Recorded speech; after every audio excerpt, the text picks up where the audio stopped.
카메라는 돌고 있습니다. 네. 예, 뭐 긴장 안 하셔도 됩니다. 긴장 안 합니다. 전혀. 전혀 따분하지 않으실 거예요. 박환 교수님이 굉장히 말씀을 구수하게 잘하세요. 아이, 전혀. 재밌게 하세요. 원래 교실 많이 다니셨죠? 그 연해주 쪽 이쪽 뭐 만주 이런 쪽에. 올해만 연해주 한 6번 갔다 온 것 같아요.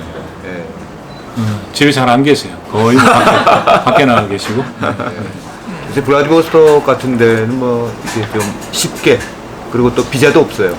그러니까 뭐 그냥 뭐 수원에 술 한잔 먹고 조금 저거 하면 비행기 타고 그냥 블라디보스토크 가셔도.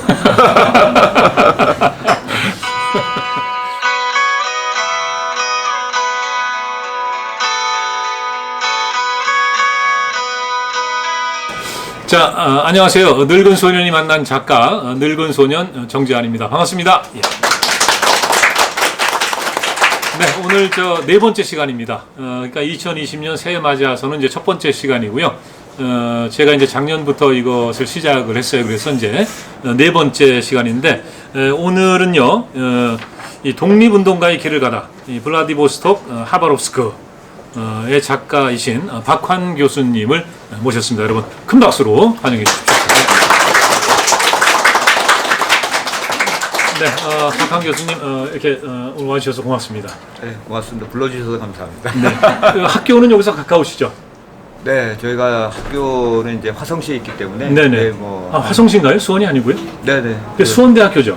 네. 네, 수원대학교인데 화성시입니까? 네. 아, 그래요? 네, 봉담 와울입니다. 아, 그렇군요. 네. 이 수원대학교 이제 사학과 교수님으로 계시는데 1986년부터 계셨어요? 네, 제가 수원대학에 부임한 게 1986년이니까 지금 2020년이죠. 네, 그러니까 제가 한 34년 정도 지금 봉직했습니다. 아, 34년이면 좀 지겹지 않으세요? 뭐 지겹다면 지겹고. 근데 갈수록 또 새록새록 또 새로운 또 재미도 있고 또. 혹시 이제 눈치를 채는 분이 계실지 모르겠지만은 굉장히 일찍 취직을 하신 겁니다. 네, 그 전두환 대통령 시절에 그 한국사가 교양 필수가 되면서 대부분이 다 그 20대 대학 교수가 됐어요. 네. 그때는 저 학생들하고 별로 나이 차이도 안 나고 좀 그러셨겠네요, 분위기가. 네, 제가 수원대학에 86년에 처음 왔을 때 예. 4학년 학생이 저희 고등학교 동기가 있었습니다.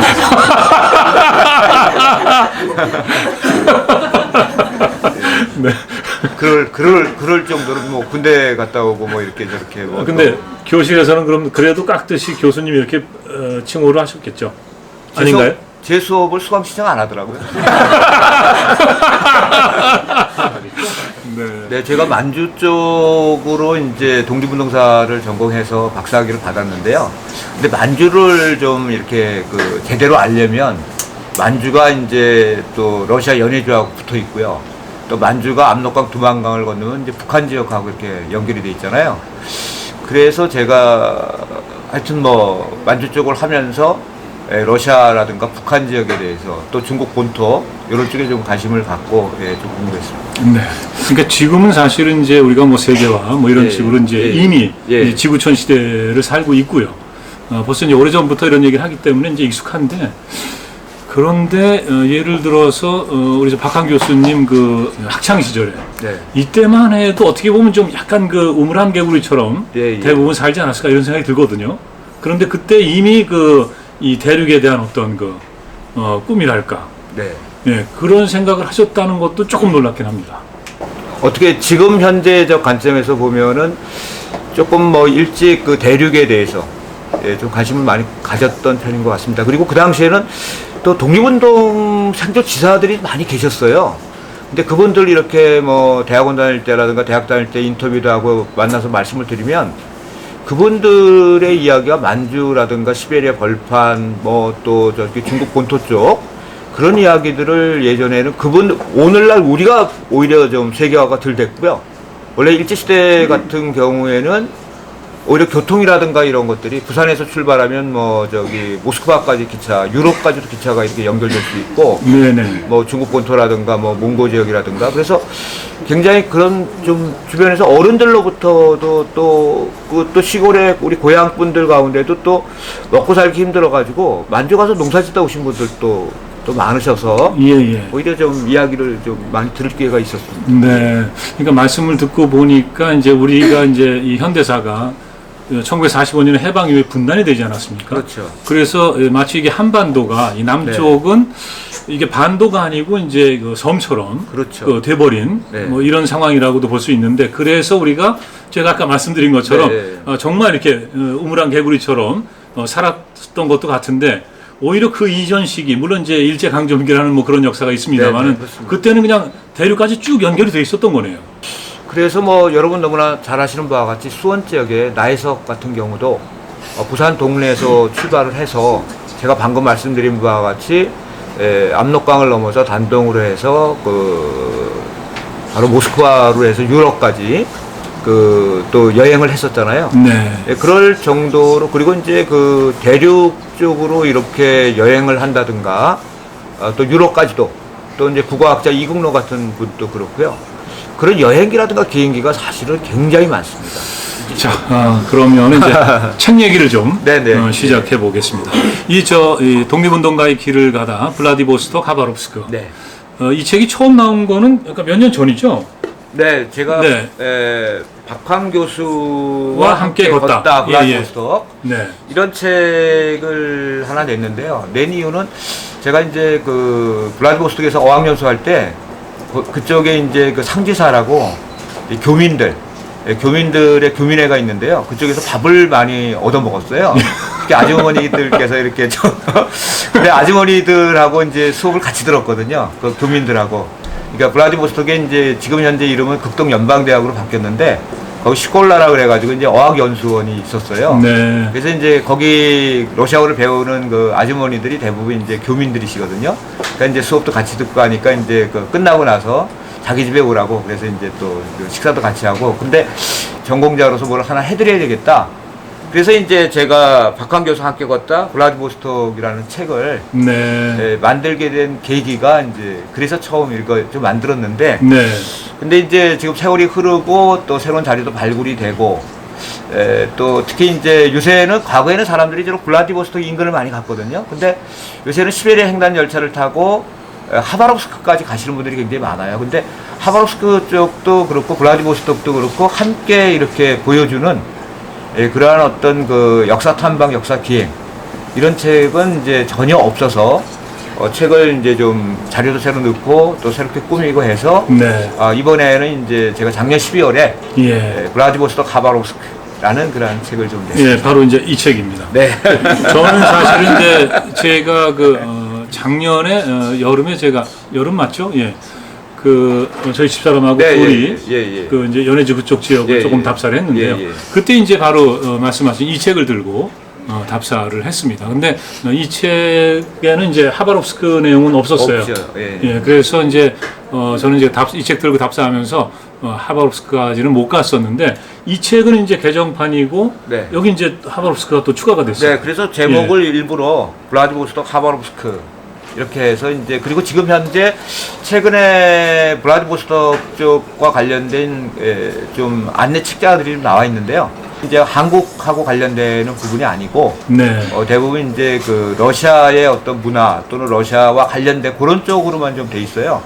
그래서 이제 학생이라든가 그 책도 굉장히 좋거든요. 그런 책과 더불어서 한인들과 더불어서 이렇게 할 수 있는 그런 역사와 관련된 그런 것도 좀 필요하지 않겠나. 아니 근데 방금 말씀하셨는데 이 블라디보스토크가 굉장히 인기 있는 관광지가 됐어요. 그래서 이제 한국에서 제일 가까운 유럽이다. 뭐 이런 얘기도 하고요. 그럼 블라디보스토크에 가면 이제 대게인가요? 이런 것도 킹크랍 같은 거. 굉장히 맛있다. 무슨 또 새우가 맛있다. 곰새우. 곰새우. 마드베디끼라고 하는데. 곰새우는 어떻게 새우가 곰처럼 생긴 건가요? 글쎄 왜 곰새우라고 했는지 모르겠는데, 글쎄요, 리틀 곰 그래서 러시아의 상징이 또 곰이잖아요. 네. 그래서 곰새우라고 했는지 모르겠습니다만은 어쨌든 그 맥주 안주로는 아주 최고입니다. 이렇게 이제 하면 이제 살이 탁 나오는데 삶아서 팔아요. 네. 예, 그래서 맥주 안주를 아주 최고로 이렇게 꼭 가서 한번 드셔보시면 좋을 것 같고요. 네. 안주로 사도 그거 많이 드셨다는 낭설이 있습니다. 네. 그 이제 블라디보스톡이 이제 유명해지면서 상당히 좀 가까워진 그런 느낌이 드는데, 네. 되게 이제 요쪽 지역을 우리가 이제 연해주라고 하는 거죠. 네네, 그렇죠. 예. 연해주가 이제 우리하고 또 어떤 그 관계를 맺게 됐는지, 네네. 그런 것부터 좀 여쭤봐도 될까요? 연해주라고 하면 연할 연자 바다의 자 고울주자거든요. 네. 연해주 바다와 연해 있다. 예, 바다와 제가 이제 들고 있겠습니다. 접해 있다. 이제 그런 뜻이 됩니다. 그래서 연해주 지역은 이제 그 두만강가부터 대체적으로 하바롭스크 이전까지 그쪽 지역을 보통 그 연해주라고 하고요. 하바롭스크부터는 이제 하바롭스크 병강이라고 해서 행정구역이 이제 다른 그런 지역이 되는데 연해주는 뭐 지도를 좀 볼까요? 예. 제가 한번 지도를 네. 바로 이 지역이네요. 예. 이쪽에 이제 연해주 지역 같은 경우는 과거에 고구려라든가 또는 발해의 영토였다라고 이렇게 말씀드릴 수 있습니다. 그래서 여러분들이 연해주 지역에 가면 고구려 성터라든가 또는 발해 성터, 발해 절터 이런 것들을 또 발해와 관련된 그 유물이라든가 유적지들이 상당히 많습니다. 그래서 그쪽에 아르세니 박물관이라든가 이런 데서도 발해에 대한 뭐 이렇게 특별 전시를 한다든가. 근데 발해가 거란한테 망해서 그 다음부터는 이제 그 중국 땅이 됐다가 이 연해주는 이제 1860년에 러시아와 중국 즉 청나라가 국경 조약을 맺어서 네. 이 연해주 지역이 이제 그 1860년부터 러시아 땅이 된다라고 말씀드릴 수 네. 있고 그 이후에 이제 우리 한국 사람들이 또 바로 러시아 연해주 지역으로 이제 이주하게 된다라고 말씀드릴 수 있습니다. 네. 그 아까 말씀하셨습니다만은 이제 이 연해주 지역, 그러니까 이제 이쪽 네. 이제 만주를 이렇게 이제 아울러서 과거에 이제 우리 고구려의 영역이었고 그리고 또 발해 네, 그렇습니다. 영역이었고, 그러니까 이제 그 어떻게 보면 이제 우리 역사의 땅이었는데 무대였는데. 네. 이것이 이제 말씀하신 대로 이제 발해가 거란한테 망하면서 그렇죠. 어떻게 보면 그때부터 이제 우리 한국 사하고 좀 단절이 된 거죠. 단절이 된 거죠. 예. 네. 근데 이제 근대에 와서 이제 다시 네. 그 우리 이제 조선 사람들이 이 연해주 쪽으로 많이 이제 넘어가게 되지 않습니까? 그렇습니다. 그 왜 많이 넘어가게 됐는지 그거 좀 듣고 싶어요. 예, 그래서 1860년 이런 시기가 예. 이런 시기가 그 함경도하고 평안도 지역이에요. 굉장히 그 흉년이 들었어요. 그래서 이제 여러분들 또 북한을 가보신 분도 계시겠지만 평안도 쪽에 압록강, 대안 이쪽하고 이제 또 그 함경도 지역 이쪽이 대부분 이제 산악지대입니다. 대체적으로 산악지대인데 이쪽에 이제 뭐 큰 흉년이 들다 보니까 먹고 살 수가 없어요. 먹고 살 수가 없으니까 사람들이 이제 그 만주라든가 이런 쪽으로 이제 경제적인 이유로 살기 위해서. 네. 근데 사실은 살기 위해서 넘어갈 수가 없는 지역이에요. 왜냐하면 만주가 이제 그 기본적으로 청나라 땅이었는데 이 청나라 땅으로 넘어가면 조선 사람들이 압록강과 두만강을 넘어서 가면 무조건 그 사형입니다. 예, 사형을 아하. 받기 때문에 넘어갈 수가 없는데 네네. 이 1860년에 큰 흉년이 들었음에도 불구하고 조선의 관리들이 제대로 가렴주고만 하고 그 우리 조선 사람들에 대한 여러 가지 그 제대로 된 정책 네네. 이런 걸 쓰지 않았기 때문에 죽음을 무릅쓰고 압록강 두만강을 넘어서 가게 되는 거죠. 네. 그런데 그 땅이 이제 1860년에는 이제 그 경성 경흥 이쪽 너머 지역은 러시아가 이제 점령을 하게 된 것이고요. 네네. 그래서 경성 경흥 쪽으로 넘어간 사람들은 러시아로 넘어간 고려인이 된 거고 네네. 압록강 두만강 쪽으로 해서 주로 평안 함경도 사람들이 만주 쪽으로 넘어간 것은 연변 조선족 자치주가 형성돼서 이제 조선족이 됐는데 네. 압록강 쪽으로 넘어간 사람들은 대부분 평안도 사람들이고요. 두만강 쪽으로 넘어간 사람은 대부분 지리적으로 이제 함경도 사람이라서 연변 조선족 자치주에 살고 있는 우리 조선족 사람들, 우리 동포들은 대부분 함경도 사람들이고 네. 또 언어도 함경도 방언이고요. 또 두만강 이쪽 경흥 이쪽으로 넘어간 지금 이제 러시아의 고려인들 이쪽도 대부분 함경도 사람들이기 때문에 그쪽의 표준어 고려인들 중앙아시아로 가 있는 우리 고려인들의 일반적인 표준어도 대체적으로 이제 그 한국어 특히 이제 함경도 방언 그랬음둥 아했음둥 그랬집이 아했집이 네. 국어 전공하시니까 네? 예, 둥둥둥둥 집이 뭐 이게 주로 그 저기 예, 그 한경도 쪽 그 러시아 고려인들의 일반적인 이제 그 언어다라고 이렇게 경제적인 이유 때문에 네, 예. 처음에요. 그러니까 1860년대 즈음에서. 네, 그렇습니다. 예, 그때 이제 우리나라 땅에서 네. 먹고 살기가 힘드니까. 그렇죠. 예, 국경을 넘으면은 총살을 당할 수도 있지만은 예. 죽음을 무릅쓰고 이제 강을 네. 건너갔다. 그런데 이제 러시아 같은 경우는 여러분이 아시다시피 1700년대 이후에 이제 수도가 상트피터스부르크 쪽이거든요. 예. 유럽 쪽이지 않습니까? 근데 이제 이 극동까지 이렇게 이제 1860년 정도에 왔는데 거긴 주로 군인들이 왔죠. 군인들이 왔는데 일반 농민이라든가 이런 사람들이 교통이 불편하기 때문에 제대로 올 수가 없습니다. 그러니까 군인들이 굉장히 그 국경을 수비하고 지키고 있는데 그 사람들이 먹거리를 마련해야 되지 않습니까? 그러니까 농사도 져야 되고 뭐 그러니까 군인들이 굉장히 힘든 상황이었는데 얼굴이 까무잡잡하고 눈이 깜빡깜빡 까만 그런 그 조선 사람들이 처음에는 이제 그 한 사람 두 사람 넘어오고 그래서 농사를 지어보니까 시켜보니까 잘하거든요. 그렇죠? 예, 그러니까 이제 그 집에 가서 가족을 데리고 와라, 일가 친척 데리고 와라. 그러면 이제 세금 면제를 해줘요. 예, 그리고 이제 몇 년 동안은 또 세금을 안 받고. 그러니까 이제 그 러시아 연해주 지역이 여러 가지로 우리 조선 사람들이 살기가 좋다. 예, 러시아인들이 많이 도와준다. 네. 그래서 이제 수많은 우리 조선 사람들이 적극적으로 두만강이 강폭이 그렇게 넓지가 않아요. 네. 빠져 죽지 않습니다.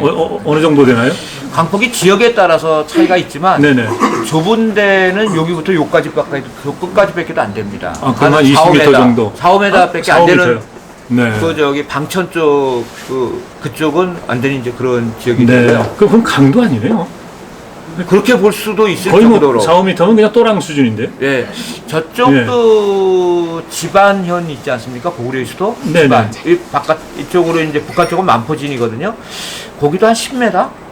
네네. 예, 그러니까 저 두만강 쪽에는 두만강 하류 쪽의 일부 지역 같은 경우는 진짜 4, 5m밖에 안 되고, 그 다음에 이제 두만강 하류 쪽에 그 두만강 철교 쪽도 2, 30m도 안 될 겁니다. 네. 예, 그 정도로 쉽게 넘어갈 수 있는. 그래서 우리가 지금 한강을 생각한다든가, 그죠? 국경을 생각하니까 굉장히, 물론 하류는 폭이 넓죠, 그죠? 네네네. 그러나, 그 상류 쪽으로 이렇게 올라간다든가 이러면은 쉽게 이렇게 그 이동할 수 있는. 네. 예, 그래서 우리 한국 사람들도 조선 사람들도 또 과거에 우리의 고구려라든가 발해의 영토였고 부여라든가 그렇죠. 예. 그러니까 이제 역사적인 우리의 옛 기억들이 있는 곳이기 때문에 많은 사람들이 그런 그 만주라든가 러시아 지역으로 이제 이주를 하게 되는 것이죠. 네. 근데 이제 지금 말씀을 듣다 보니까 우리 지금 이제 지리적인 감각이라는 게 일단 이제 북쪽으로 올라가면 일단 휴전선으로 막혀 있지 않습니까? 그래서 네, 이제 북한으로 갈 수가 없는 네, 거고요. 그리고 이제 이렇게 지도를 보면은 그 백두산을 경계를 해가지고 오른쪽으로 이제 흘러내리는 게 동쪽으로 가는 게 두만강이고, 두만강이고. 이 압록강이란 말이에요. 이쪽이요. 예. 근데 느낌에 물론 이제 제가 한강가에서 이제 쭉 성장을 해서 그런지 모르겠습니다만은 네. 한강은 굉장히 이게 크잖아요. 그렇죠. 어마어마 네. 세계적으로도 한강. 그러니까 이제 쉽게 건널 수 없는 네. 그런 강이다 이런 느낌이 들거든요. 네네. 뭐 다리가 없다든가 배가 없다든가. 네네. 근데 이제 지금 말씀을 들어보니까 압록강이나 두만강은 그 지역에 따라서 폭이 뭐 한 4, 5m밖에 안 되는 그런 데가 있다. 예. 그럼 전혀 그게 무슨 건널 수 없는 강이라든가 뭐 이런 느낌이 그런 없었겠네요. 느낌이 아니고 여러분들이 만주 쪽에서 예컨대 뭐 그 두만강이라든가 이런 쪽에 연변조선의 자치주 이쪽하고 이제 뭐 중국의 뭐 남양이라든가 등등 이런 여러 지역이 있는데 거기도 보면 뭐 철책선이나 이런 거 아무것도 없고요. 그리고 뭐 빨래하지 마시오, 수영하지 마시오, 뭐 이런 식으로 네. 동네 개천 뭐 이렇게 표시하듯이 이런 식으로 되어 있어서 그 한경도라든가 평안도 사람들도 이 굉장히 그러한 접경지대와 관련해서는 친근감이라든가 이동에 있어서 뭐 불편함이라든가 특히 밤에 이렇게 넘어가기는 뭐 너무 예, 그래서 지금 현재 탈북자들 있지 않습니까? 탈북자도 압록강 두만강의 하류 쪽으로 넘어가면 바로 빠져 죽으니까 상류 쪽으로 대부분 이렇게 해서 그 탈북을 많이 합니다. 아하. 그것이 과거에 1860년대 이후에 우리 조선 사람들이 만주로 또는 러시아로 이주하는 그런 거와 상당히 그 루트는 유사하다라고 이렇게 볼 수 있습니다. 그러니까 어쨌든 이게 우리가 이제 한반도라고 얘기합니다만은 이 반도하고 대륙이 이렇게 끊어져 있다, 단절돼 있다 이런 느낌은 전혀 없었을 것 같네요. 네, 우리가 너무나 지나치게 국경을 강조해서 네네네. 그렇죠. 그래서 저희도 처음에 그 38선만 생각을 하고 그리고서 이제 압록강 두만강을 처음 봤을 때 38선처럼 그죠 한강처럼 네네. 그런 줄 알았는데 사실은 그렇지 않더라고요. 저는 한반도와 만주 러시아라든가 이런 쪽은 그냥 큰 그림으로 보면 동북아 전체 그 몽골까지도 네. 하나의 어떤 그 큰 그림으로 이렇게 좀 중앙아시아라든가 이쪽까지도 좀 크게 하나의 공동 운명체고 공동 문화 네. 뭐 이런 쪽으로 저희는 보통 저는 한국사 전공이지만 실질적으로 제가 만주 러시아 중앙아시아 쪽을 주로 하거든요. 그래서 우리 한국인들의 어떤 발자취라 그럴까 대륙을 향한 꿈과 노력 이런 것들이 지금 오히려 국제화하고 세계화 시대 때 오히려 좀 이렇게 좀 축소되어 있는 그런 게 아닌가 하는 생각들이 좀 많이 듭니다. 예. 네. 그리고 한국사도 저 큰 그림 속에서 자꾸 한국사를 봐야지 한국만 이렇게 자꾸 이렇게 거기에 초점을 맞춰서 보면 한국의 고대부터 현대까지 한국을 제대로 볼 수 없다라고 생각합니다. 그러니까 이제 그때 네. 예. 1860년대인가 네네. 압록강 두만강을 넘어가면 죽임을 당한다고. 네네네. 네. 누구에 의해서 죽임을 당한다고? 예, 그거는 이제 조선이라든가 청나라. 아, 양국에서 다. 예, 그거는 이제 제 이름이요.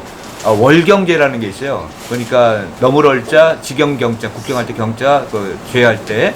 예, 그래서 이제 넘어가면 무조건 이제 사형으로 이렇게 이제 규정이 돼 있어서 그래서 이제 조선 사람들이 못 넘어갔고 오랫동안 1600년대 이후부터 못 넘어갔기 때문에 그래서 거기는 이제 오히려 씨만 뿌리면 오랫동안 이제 농토라든가 이런 게 이제 나뭇잎도 쌓이고 그죠? 예. 그래서 이제 씨만 뿌리면 농사가 잘 되는 그러한 이제 지역이 돼버린 거죠. 네. 예. 그러니까 이제 월경제라는 것을 설정하고 네. 사람들을 엄하게 단속했다는 것은 사실은 네. 그 이전에 많이 넘어갔다. 그렇죠. 또는 뭐 넘어오는 사람들도 있었을 것도 같고요. 네, 뭐 그렇게 볼 수 있는 거겠죠. 그렇게 볼 수도 있죠. 예. 자, 그래서 이제 우리가 이제 19세기 후반에 네. 앞에 이제 말씀을 해주셨습니다만은 그런 어려운 상황에서 이제 압록강 두만강을 넘어서 가게 되는데 그렇죠. 이 연해주 쪽은 이 책에 보면요, 이 책이 이제 크게 네 장으로 구성이 되어 있는데 이 블라디보스토크 내용이 이제 앞쪽에 나오죠. 그런데 일단 이 지리적으로 이 크라스키노 쪽으로 한번 가봤으면 합니다. 그러니까 두만강을 넘어서 갔을 때 바로 그쪽 지역이 이제 바로 맞습니다. 크라스키노가 되는 건가요? 네네 그렇습니다. 예. 그 크라스키노 쪽을 요거를 좀 저거 해서 한번 보여드릴까요? 네네. 예, 제 책이 이제 전체적으로 네 개 지역을 다루고 있습니다. 크게 크라스키노라는 지역, 그다음에 블라디보스토크, 그다음에 우스리스크, 그다음에 이제 하바로브스크 쪽을 이제 다루고 있는데요. 크라스키노라는 지역은 이제 바로 조금 전에 말씀드린 1860년대에 한인들이 이제 러시아로 최초로 이주한 그러한 어떤 지역이 되겠고요. 이쪽에는 이제 농토도 많고 또 산도 많고 또 물도 있고 또 이런 지역이 되겠습니다. 그런데 이제 크라스키노 같은 경우는 이제 두만강가거든요. 그리고 지금 현재는 이제 북한과 국경지대이기도 하고 그 다음에 이제 중국하고도 또 국경지대가 됩니다. 그런데 이제 독립운동을 하려면은 바로 국경 근처에서 하기는 좀 그렇거든요. 그래서 약간 안쪽으로 들어와서 이제 두만강 철교 쪽에서는 크라스키노라는 지역은 한 30km 정도 들어와 있고 중국의 장영자 세관이라고 있습니다. 국경 세관이 있는데 그쪽에서는 한 10km까지도 안 돼요. 한 5km 정도 떨어져 있는 지역이 크라스키노라는 지역인데요. 이 크라스키노라는 지역은 원래는 이제 이 국경 지역에서 이제 가장 큰 도시다라고 말씀드릴 수 있고 큰 도시지만 크라스키노 같은 데는 이제 러시아 군대가 주둔하는 그렇죠? 이제 국경지대고 원래 한국 이름은 연추라고 하고요. 또 원래 또 러시아 지명은 노우키예프스크라고 하는 지명입니다. 그런데 1930년대에 일본군과 소련군이 전투를 할 때 크라스킨 중위가 일본군에 의해서 이제 순국을 했기 때문에 돌아가셨기 때문에 전사했기 때문에 그분의 이름을 따서 크라스키노라는 이제 지금 현재 명칭을 갖고 있고요. 이쪽은 이제 국경지대이기 때문에 우리 한인들도 많이 살고 그래서 이 국경지대 쪽에서는 대체적으로 우리 한인들이 이제 의병부대, 의병부대를 조직을 해서 저런 이제 좀 국내로 진공하는 그러한 어떤 의병부대의 총본산이기도 합니다. 그런데 이쪽은 바로 그 동해바다하고 이렇게 쭉 연결이 되어 있거든요. 그래서 이쪽은 이제 또 과거의 발해시대 때 발해의 그 대표적인 그 일본으로 가는 대표적인 항구다라고 이렇게 말씀드릴 수 있습니다. 그래서 이쪽은 과거 의병의 총본산이기도 하지만 발해시대 때는 그 대표적인 항구이기 때문에 지금 현재도 이쪽은 독립운동과 더불어서 과거의 발해 성터 크라스키노 성이 지금 그 유적이라든가 이런 것들이 전체적으로 좀 남아있는, 그래서 우리 한인들의 이주의 대표적인 역사의 현장인 크라스키노의 포시에트라는 데가 있는데요. 포시에트 항구가 있습니다. 그리고 거기에 세관이 있었어요. 그러니까 우리 한국 사람들이, 조선 사람들이 러시아로 넘어오면 일단 세관에서 입국 도장을 받아야 되거든요. 네. 거기가 바로 포시에트입니다. 예. 포시에트가 있는 곳이고, 그 다음에는 이제 그렇기 때문에 포시에트 항이라든가 뭐 여기 크라스키노, 그래서 이제 그쪽 지역이 이제 그 또 의병운동이라든가 의병과 관련해서는 여러분 너무나 잘 아시는 안중근 의사가 손가락 자른, 그죠? 단죄한 그런 곳이기도 하고 해서 우리의 과거와 또 독립운동의 그 역사적 현장을 많이 볼 수 있는 데인데, 여기가 이제 네. 국경지대고 저 끝에 쪽에 바다가 보이죠? 그죠? 네네. 그러니까 바다가 보이는 쪽, 그쪽이 이제 밑으로 쭉 내려가면은 이제 그 두만강 쪽으로 해서 북한 지역이 나오고요. 여기는 이제 제가 그 산꼭대기, 전망대 쪽에서 아래를 이제 내려보고 찍은 그런 사진인데, 이쪽에는 이제 지금은 이제 사용하지 않은 과거의 그 러시아 군대 병영들, 그 폐화된 것들, 이런 네. 것들도 지금 많이 남아있고, 지금 러시아 군부대들은 좀 더 두만강 쪽, 핫산이라는 지역이 있는데, 그쪽 지역에 주로 이제 군부대들이 지금 형성이 돼 있다. 네. 라고 이렇게 좀 말씀을 드릴 수 있고요. 네. 방금 전에 이제 안중근 의사 말씀을 네네. 하셨는데요. 네. 우리가 이제 안중근 의사 하면은 1909년에 네. 이제 하얼빈역에서 네네. 그 이도를 처단했다. 그렇습니다. 그 다음은 잘 아는데요. 네. 사실은 그 전은 잘 몰라요. 안중근 의사가 이도를 처단하기까지 무슨 네네. 활동을 했는지. 네네. 근데 이제 방금 말씀하셨잖아요. 네네. 이 크라스키노 지역에서 바로 이제 안중근 의사가 의병 활동을 했다. 네, 그렇습니다. 예. 그래서 안중근 의사가 1907년 8월 1일 날 서울에서 군대가 해산이 되거든요. 예. 그래서 이제 안중근 의사가 부산역 앞에가 초량이라는 데거든요. 그 초량에서 배를 타고 원산을 거쳐서 만주 용정을 거쳐서 이제 그 블라디보스톡 크라스키노 이쪽으로 이제 그 이동을 하세요. 근데 이제 블라디보스톡 쪽에서는 주로 이제 계몽운동 중심이다 보니까 이쪽에 크라스키노 지역으로 와서 여기서 그 당시에 이제 의병 조직을 만들게 되는데, 그때 이제 의병 조직의 총재가 이제 나중에 또 말씀드리겠습니다만은 최재형이라는 인물이 이제 총재 역할을 하고요. 네네. 그리고 이제 그 밑에서 주된 그 역할을 하는 사람이 이제 어민섭이라는 사람이 있고 안중근. 네. 그래서 이제 바로 안중근 의사는 그 원래 그 아버님 이름이 안태훈인데 그 집안이 원래 황해도에서 무관 집안이에요. 네. 모인 집안입니다, 사실은. 그래서 이제 그 계모운동 쪽도 물론 하셨지만 여기 와서는 이제 절대적으로 이제 동해를 중심으로 하는 의병 투쟁을 전개하고, 특히 이제 그 두만강을 넘어서 국내 진공작전. 네. 그리고 또 여기서 크라스키노 여기서 이제 그 손가락을 자르는 자신의 그 항일 투쟁의 의지를 불태우는 그러한 어떤 그 단지동맹 또 결성을 해서 활동하는 지역이 또 특별히는 이곳이라서 네네. 또 교과서에 나오지 않습니까? 예. 많은 사람들이 조금 뭐 블라디보스톡에서는 한 300km 정도 떨어져 있습니다. 그래서 그럼에도 불구하고 많은 사람들이 이곳을 찾고 있는 곳이 바로 이 크라스키노 네. 이쪽 지역이다라고 말씀드릴 수 있습니다. 예. 그러니까 이제 안중근 의사가 이제 이도를 처단하기 전에 바로 이제 크라스키노 이 지역에서 이제 의병 네. 활동을 했고, 그렇죠. 그리고 이제 국내 진공 작전도 그렇죠. 했다. 네. 예. 이제 그 국내 진공 작전에서 이제 제가 이제 자료를 보니까, 물론 이제 박한 교수님이 쓰신 자료인데, 초기에 이제 그 이 전공을 많이 세우고, 네네. 예, 그러다가 마지막에는 이제 워낙 그 일본군이 많은 그 군대를 투입하고 하니까 네네. 결국에는 이제 패퇴를 하게 된다. 그렇죠. 예, 그리고 한동안 좀 시리에 빠져 있었다. 네, 그렇습니다. 예, 그러다가 이제 이 동이 단지회를 만들고, 그렇죠. 예. 이제 그리고 나서 이제 하얼빈으로 이제 가시게 되는 거죠. 그렇습니다. 예. 그 방금 전에 이제 그 최재형 선생 말씀을 하셨잖아요. 네네. 그러니까 이제 최재형 선생이 그 동의회 예, 총재 역할 하시는 분. 총재 역할 하시면서 이제 그 지역에서 그 활동을 하셨다. 어떻게 보면 이제 예. 독립운동의 그 지도자 역할을 하신 것 같은데요. 네, 그렇습니다. 예. 이분은 어떤 분이신가요? 최재형이라는 분은 사실은 이제 최근에 좀 알려지신 분인데요. 예. 잘난 척을 하면. 네. 박환 제가 교수님이 최재형 연구를 많이 하셨기 때문에 이제 알려지신 거예요. 예, 제가 이제 예. 발굴을 하고 1990년대 초에 발굴해서 이제 논문 쓰고 책 쓰고 지금 현재는 이제 그 최재형 기념관이 우스리스크 블라디보스토크에서 북방으로 100km 떨어져 있는 우스리스크에 최재형 기념관이 있고 최재형 기념비도 지금 세워져 있습니다. 그리고 올해가 최재형 선생이 일본군에게 총살당한 지 100년이 되는 100주년이 되는 해인데요. 이분은 한마디로 딱 말씀드리면 노비 출신입니다.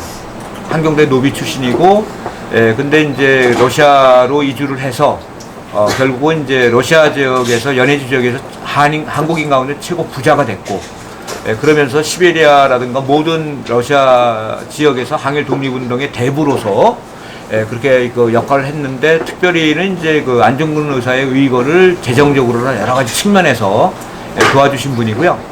그리고 워낙 그 돈이 많고 활동을 많이 하셨기 때문에 1919년 4월 11일 날 상해에서 대한민국 임시정부가 만들어졌을 때 네. 대한민국 임시정부의 그 초대 재무총장, 초대 재무부 장관을 네. 했던 그런 인물입니다. 그리고 특별히는 많은 자기의 전 재산을 그 우리 조선 동포들의 네. 교육이라든가 항일운동에 희사한 예. 노블리스 오블리제의 어떤 그 대표적인 인물로서 많이 알려진 그런 분이 되겠습니다. 네. 예. 그분 별명이 빼치카죠? 예, 그분 별명이 빼치카인데요. 여러분 저 빼치카 아세요? 빼치카? 네. 난로죠? 예, 예. 네. 예, 그래서 이제 그분이 항일 투쟁도 많이 하시고 돈도 많은 분이시지만 그 러시아 지역에 사는 많은 분들에게 온정을 베푼 분이래요. 네. 그래서 이제 그 별명으로 빼치카가 이제 그 난로라는 뜻인데 그쵸? 네. 말씀하신 이 것처럼 빼치카는 그 러시아에서 온 거죠? 예, 예. 네. 그리고 이분은 이제 그 러시아에 기여한 그러한 한국인이 되겠습니다. 네. 근데 러시아에도 충성을 다했고 또 우리 조국을 위해서도 충성을 다한 투쟁을 했던 그런 인물로서 한국과 러시아와 한국에서 이제 공동으로 전체적으로 이렇게 존경을 받는 네. 그런 인물이 되겠습니다. 이게 사실은 이제 박환 교수님이 빼치카 최재형 해가지고 이렇게 책을 또 내신 게 있어요. 네, 여기 보면 이제 이 최재형에 대해서 뭐 자세한 얘기들을 이제 확인하실 수 있을 텐데, 제가 아주 흥미롭게 생각했던 것은 노비 출신이고 이제 그 두만강을 건너서 네네. 그 크라스키노 지역으로 가신 거고요. 근데 어렸을 때 갔단 말이죠. 네, 그죠? 9살 때 간 거죠. 9살 때 가가지고 근데 그 가서 이제 그 가출을 하죠. 네. 예. 뭐 집안이 워낙 좀 어렵고 네네네. 그래서 이제 그 집안에서 이렇게 생계를 유지시킬 수가 없었기 때문에 네네네. 가출을 했는데 그 크라스키노 옆에 있는 그 조그만 항구가 포시에트 항구거든요. 네네. 그래서 거기에 이제 상선에서 그 일하는 심부름을 하는 어린 아이로 상선을 타서 거의 한 10년 동안 그 부두에서 노동을 했네요. 예, 예. 아주 어린 나이에. 예, 부두에서 노동도 하고 그다음에 이제 배를 그 당시에 이제 포시에트 항구에서 멀리는 상트피터스부르크까지 이 배가 이제 무역을 하는 상선이었기 때문에 그 배를 한 10년 동안 타면서 러시아 상인 그 선원들로부터 네. 또 선장의 특별한 이렇게 또 돌봄을 받아서 또 새로운 문명도 많이 보고 느끼고 배우고 또 러시아어도 배울 수 있는 또 가출이 또 요새 말하면 그 뭐라 그러나요? 워킹 홀리데이라 그러나요? 뭐라 그러나요? 네네. 뭐 아니, 그런 게 가출하고 워킹홀리데이하고는 뭐 조금 다른 이긴 합니다만. 아니 근데 지금 이제 가출 예. 그 보면 우리 역사 속에서 이게 가출하신 분들이 좀 계세요. 여러분 잘 아시겠지만 그 평강공주 가출했잖아요, 그죠? 예. 예, 그 궁에서 금붙이 다 들고 그렇죠, 나와가지고 그렇죠. 예. 결국 이제 자기 남편 온다를 장수로 만든단 말이죠. 예. 그러니까 가출을 권장하면 안 되겠지만 뭐 특별한 사연이 있는 경우가 있어요. 예. 아까 말씀하신 그 이극로, 뭐 이제 네네. 이분은 이제 국어학자고 뭐 또 이제 뭐 정치인이고 하긴 합니다만은 이분도 사실은 어렸을 때 가출을 했던 분이거든요. 네. 예. 이분은 이제 의령 출신인데, 경남 의령 출신인데, 예. 어렸을 때 가출해가지고 마산에 가서 학교 다니고 그러다가 이제 만주로 이제 넘어가시는 거예요. 만주로 가셔서 이제 그 또 윤세복이 하는 또 동창학교 예. 그 한인현 쪽에 있다가 이분이 또 그 거기서 또 기차를 타고 그 이르크츠크 가기 전에 이제 그 있는 지역이 치타거든요. 근데 치타는 또 그 땅이 좋아가지고 감자 생산이 많아요. 또 러시아 사람들이 감자를 많이 먹으니까 예. 거기서 또 한참 노동을 해서 일해가지고 돈을 벌어서 또 독일에 가서 또 공부한 그렇죠. 예, 그런 인물이 되겠습니다. 네. 근데 아무튼 이 가출을 절대 권장해서는 안 됩니다만 지금 이제 퍼뜩 또 이 정주영 회장도 생각이 나는데 예. 그분은 또 집에서 숲한 돈 훔쳐갖고 나오셨단 말이죠. 네. 근데 아무튼 굉장히 그 성공을 하셨어요. 그러니까 뭔가 이렇게 남다른 어떤 이 포부랄까? 네. 이런 분들은 간혹 그 가출하는 경우도 있는 것 같기는 해요. 예. 네, 뭐 절대 거의 권장하는 건 아닙니다. 예, 네. 자, 그래서 이제 이 크라스키노 지역은 이제 안중근이 활동했던 그런 지역이고, 네. 그리고 이제 그것을 이제 후원했던 그 최재형이라는 펠치카 예. 최재형 선생이 이제 그쪽에 계셨고, 네, 그래서 여기는 이제 크라스키노 쪽은 의병의 총본산이기 때문에요. 예. 최재형 또는 이제 그 안중근도 이야기할 수 있지만 강원도 춘천 출생으로 이제 대유학자인 의왕 유인석 네, 이런 분도 이제 여기까지 와서 또 도포자락 휘날리면서 네, 그 총, 그 화승총 같은 거 예. 이제 메고 항일 투쟁도 하셨고요. 또는 뭐 간도 관리사로 활동했던 이범윤이라는 네네. 분이 있는데 우리 역사 속에서는 많이 이야기되지 않지만 그래도 이제 그분도 또 간도 관리사로 만주에서도 활동하시고 또 러일 전쟁 때도 또 그 러시아 편에서 또 우리 그 고종 황제 밀명을 받아서 투쟁도 하셨고 또 이제 의병 투쟁도 또 많이 하셨거든요. 그래서 이쪽 지역은 이제 그 한일 의병 투쟁의 크라스키노 같은 경우는 또 농촌지대이고 또 산악지대입니다. 그래서 이제 그런 근거지를 배경으로 해서 의병 투쟁을 했고 이 의병 투쟁의 총결산 그것이 바로 안중근 의거다라고 이렇게 볼 수도 있다라고 네. 이렇게 말씀드릴 수 있겠습니다. 예. 그 크라스키노 가면은 그 단지동맹비가 지금 서 있죠. 네, 있습니다. 네, 예. 그거 혹시 사진 갖고 네네, 계신가요? 예, 예. 거기. 그거 잠깐 볼까요? 예. 네, 이 사진은 이제 1918년의 크라스키노 사진인데요. 이거 새로 이제 발굴된 사진입니다. 아. 이때까지는 크라스키노 사진이 네네. 전혀 우리 학계에 공개된 게 없었고요. 근데 이제 이 사진은 뭐 러시아라든가 우리 고려인, 조선 사람, 그다음에 멍멍이도 있고. 네. 그래서 여기 그 가보셨죠? 그 전망대. 네, 전망대. 네, 아, 전망대 올라가는 길입니다. 예, 저쪽에 오른쪽에 이제 예. 봉우리, 저게 예, 이제 예. 크라스키노 전망대군요. 그렇죠. 예. 네. 그래서 이런 사진들이 책에는 이제 한 6, 7장 새롭게 발굴을 해서요. 근데 이제 1918년에 일본 군대가 시베리아 출병을 하거든요. 그러면서 이제 경원, 경흥 쪽으로부터 이렇게 크라스키노, 블라디보스톡 쪽으로 이제 전선을 연결하는 부대들이 있는데 그 부대들이 찍은 사진입니다. 그래서 이 사진은 이제 특별히 새롭게 그 당시 크라스키노의 18년 당시의 모습을 보여주는 네. 그러한 유일한 사진이고요. 예. 예, 여기는 이제 또 활동했던 그러한 지역들이고, 요게 이제 안중근 의사가 단지를 하셨는데, 그곳을 이제 그 우편엽서를 이렇게 만들어서 군자금을 모금하기 위해서 만들었던 단지동맹 안중근 의사의 의거와 관련된 그런 네. 우편엽서가 되겠습니다.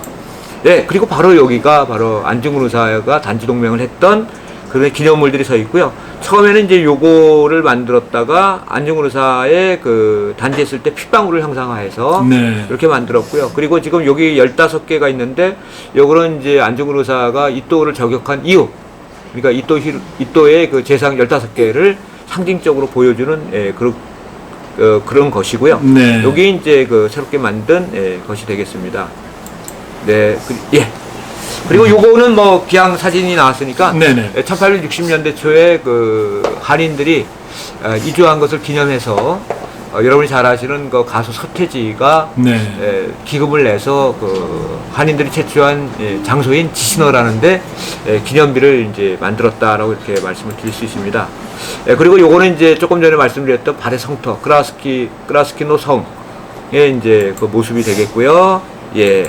그 정도 좀 네. 보여드렸습니다. 예. 자, 그러니까 이제 이 크라스키노 지역은 1860년대 이후에 이제 우리 조선 사람들이 이제 네. 두만강을 건너서 이주를 했고, 그리고 이제 일본의 그 침략이 본격화되는 그런 시기에 사실은 이제 많은 그 독립 운동가들이 그쪽으로 갔던 것은 역시 그쪽에 어떤 그 삶의 기반이라든가 그 운동의 기반 네, 이런 네. 게 갖춰져 있었기 때문에 그쪽으로 갔다 이렇게 네, 볼 수도 그럼요. 있겠죠. 그렇습니다. 예.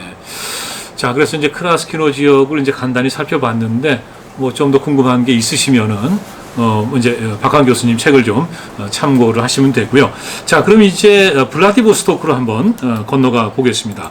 이 블라디보스토크는 지금 아주 그 유명한 관광지가 됐는데 제가 이 블라디보스토크 독립운동가의 길을 가다 하바롭스크 이 책의 한 대목을 좀 소개를 해드리겠습니다. 27쪽인데요. 이동희가 살던 집은 현재 알레나 상점으로 변해 있어 선생의 흔적을 찾아볼 수 없었다. 그 건너편에는 스탈린 구락부가 있었다고 한다. 이곳은 블라디보스토크 한인들의 집회소였다. 스탈린 구락부에는 고려도서관이 위치하고 있었고 1925년 당시 이동희가 여기서 일했다. 3.1운동 기념일, 5월 1일 노동절 등의 한인 지도자들이 만나 독립운동을 논의하던 이곳 역시 흔적조차 없었다. 예. 26쪽에는 지금 이제 이동희 집터라고 되어 있고요. 이게 엘레나 상점인가요? 네네. 네, 알레나 상점이군요. 이름이. 예. 그러니까 이제 과거에 이동희 선생이 활동하던 그 시절의 흔적은 전혀 남아있지 않다 이런 얘기네요.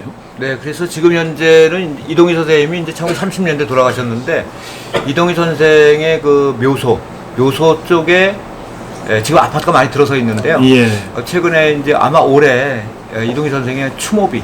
이동희 선생은 뭐 한인사회당을 처음으로 만드신 분이고요. 그다음에 특별히는 대한민국 임시정부의 그 국무총리를 역임한 그런 분이 되겠습니다. 네. 이동희 선생님뿐만 아니라 사실 이제 이 블라디보스토크 지역은 네. 그러니까 초기에는 이제 두만강 건너서 크라스키노 지역이지만은 네. 거기서 이제 북쪽으로 이제 올라가는 거지 않습니까? 네, 이 블라디보스토크는. 예. 예. 그러니까 나중에는 그쪽까지 우리 조선 사람들이 많이 건너가서 이제 살았던 거죠.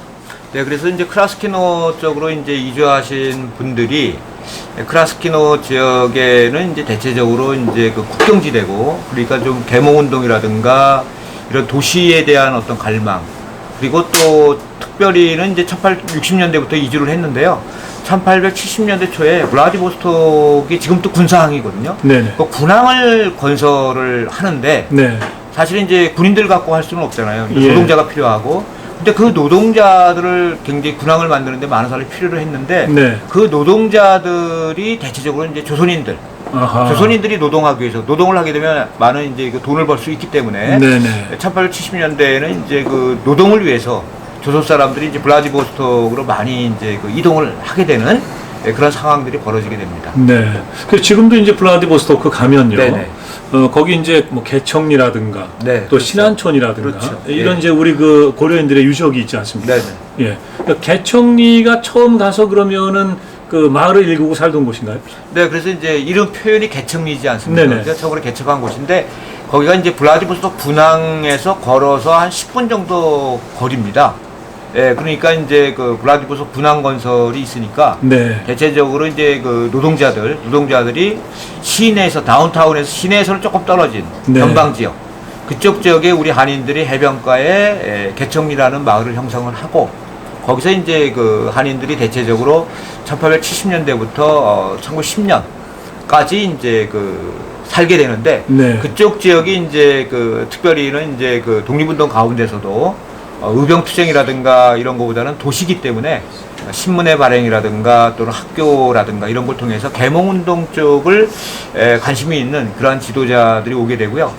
그 후에는 점차적으로는 이제 블라디보스톡하고 한국의 북한 지역 또 부산, 원산, 청진 이런 데서 블라디보스톡 오는 그 배들이 있습니다. 네. 그래서 이제 처음에는 육로로도 이동을 했지만 나중에는 이제 그 또 배를 통해서 경상도 사람, 강원도 사람, 한경도 사람 이런 사람들이 또 이제 이동을 하게 된다라고 말씀드릴 수 있습니다. 네. 그러니까 점차 이제 거기에 러시아가 군항을 건설하면서 이제 사람들이 모이게 되고 특히 그렇죠. 이제 우리 이제 조선 사람들 네네. 뭐 지금 이제 우리가 고려인이라고 합니다만은 네네, 예. 이제 모이게 되고 그러면서 이게 굉장히 그 뭐라 그럴까 이 국제적인 그런 어떤 그 항구 도시로 그 발전을 하게 되는 거군요. 네, 그래서 원래는 이제 그 니콜스크나 아무레라 그래가지고 저쪽에 그 캄차카 쪽에 군항이 있었는데 이제 그 얼지 않는 항구 부동항을 찾아서 예. 블라디보스토크까지 왔는데 사실은 뭐 블라디보스토크는 겨울에 옵니다.